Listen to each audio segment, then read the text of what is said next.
لبيك اللهم لبيك. Syederalun, Kantor Kementerian Agama atau Kemenak PD menggelar manasik haji di Masjid Agung Al-Falah Sigli pada Kamis 24 April 2024. Manasik dilaksanakan terhadap 513 calon jemaah haji PD yang berangkat ke Tanah Suci Mekah tahun 2024.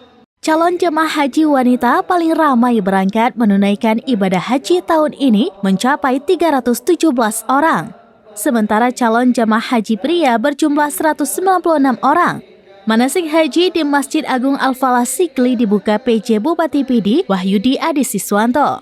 Turut hadir Ketua MPU PD Tengku Muhammad Ismi A. Jalil atau Abu Ilot dan Kepala Kemenak PD Tengku Abdullah dan sejumlah SKPK PD. Sebanyak 513 calon jamaah haji larut dalam keheningan saat melantunkan bacaan talbiyah yang dibaca saat mengerjakan ibadah haji di Tanah Suci Mekah. Cal haji wanita didominasi lansia tetap mengikuti bacaan talbiyah yang dipandu petugas dari Kemenak PD. Bacaan talbiyah yang dibacakan calon jamaah haji yang menggema di Masjid Agung Al-Falah Sigli.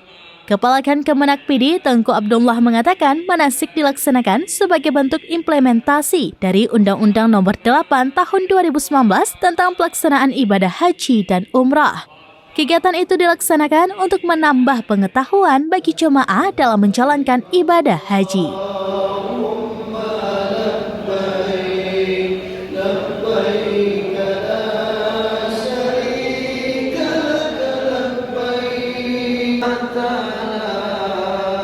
Dari Biren, Muhammad Nazar, SerambiNews.com. Download Tribun X sekarang, menghadirkan lokal menjadi Indonesia.